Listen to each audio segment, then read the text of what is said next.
Namaste. It was the 6th of December, the 6th day of the 10th International Book Fair held in Kochi, Kerala in 2006.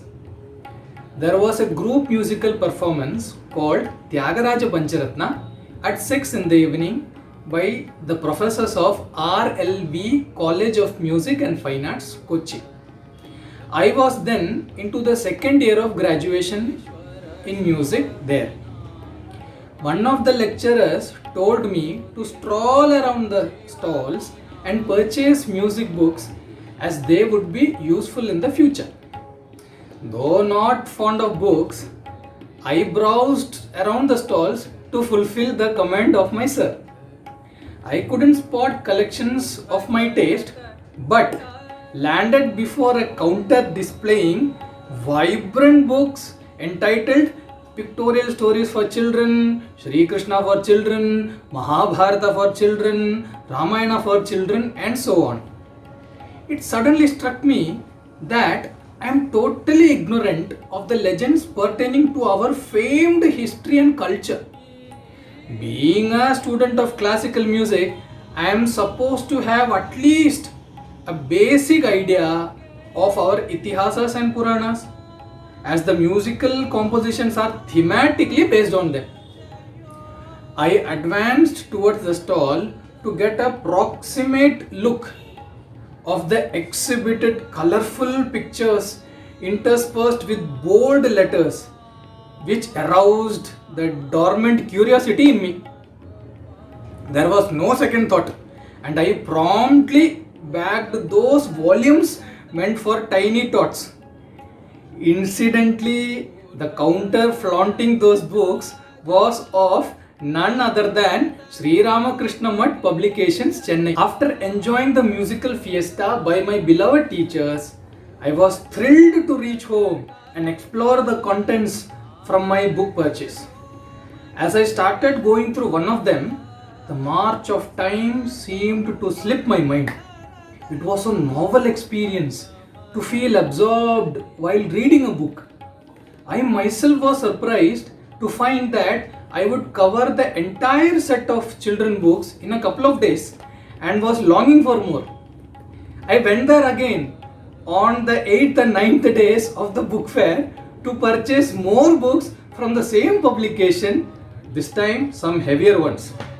Without myself being aware, a habit of reading was cultivated, and eventually I was exposed to the lives and teachings of Sri Ramakrishna, the Holy Mother Sri Sharada Devi, and Sri Swami Vivekananda. The first work of Swami Vivekananda that I went through was Jnana Yoga.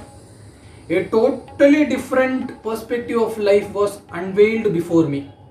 After finishing the book, a new sense of dignity, confidence, and purity started getting evolved in me. Albeit I had English medium schooling from Mumbai, my linguistic skills were poor.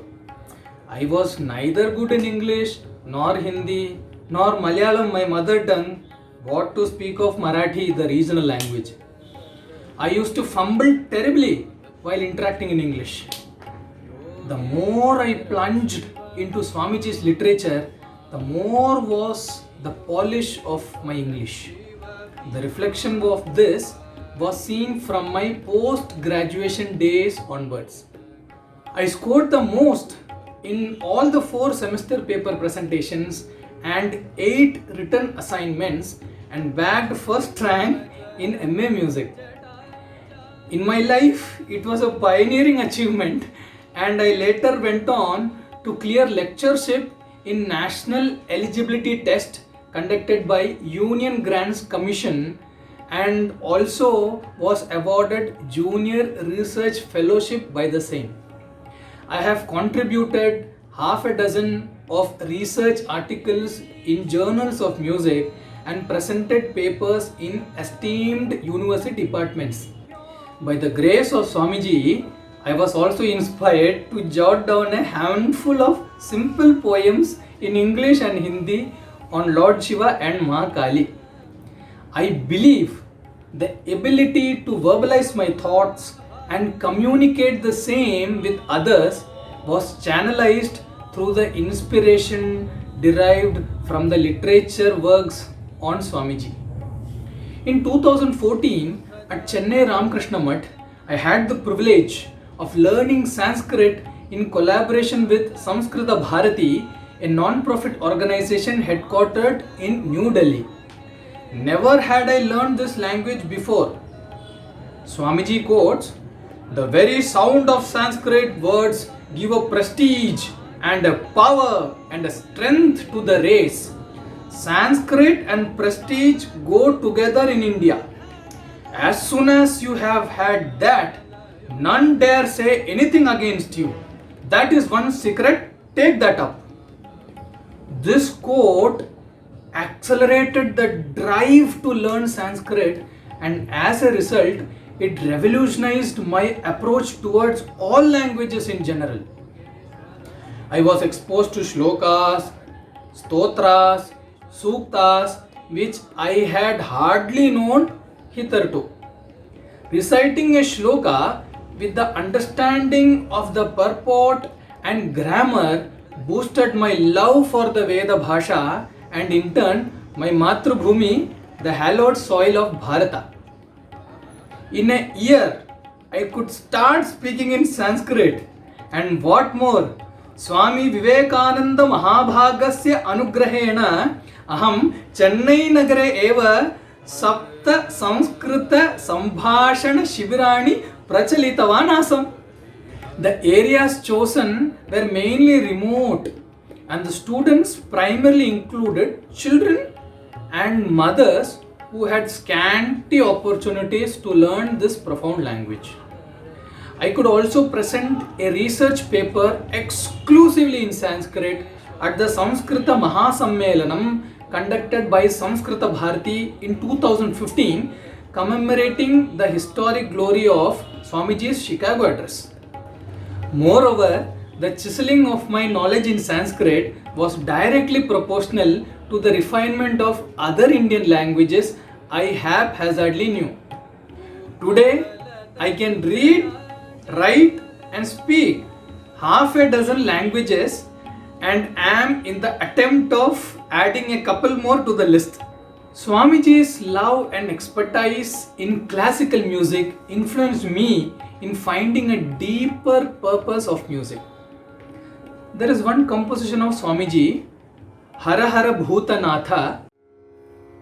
Hara Hara Hara Bhutanatha Pashupati Hara Hara Hara Bhutanatha Pashupati Hara Hara Hara Bhutanatha Pashupati Hara Hara Hara Bhutanatha Pashupati Yogeshwara Shiva Pinakapani Yogeshwara Shiva Pinakapani Hara Hara Hara Bhutanatha Pashupati Hara Hara Hara Bhutanatha.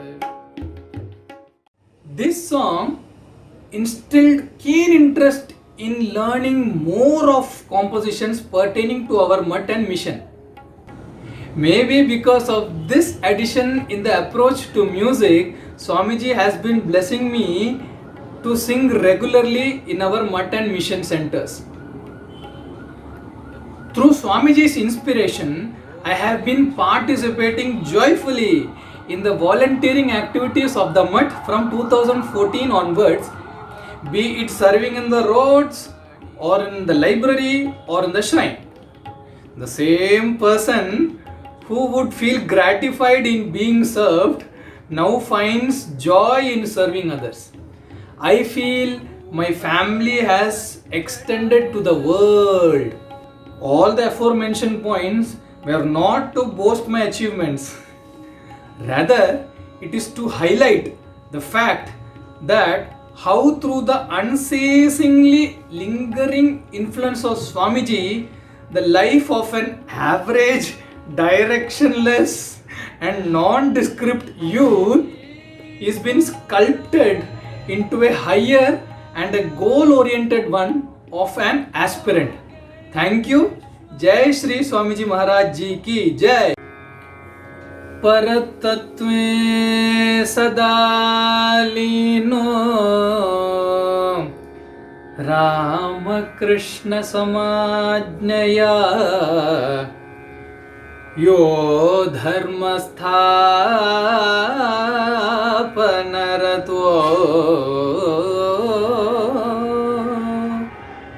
यो धर्मस्थापनरतो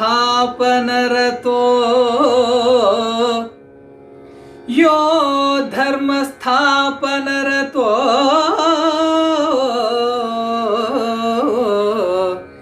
वीरेशं तं नमाम्यहं वीरेशं तं नमाम्यहम्।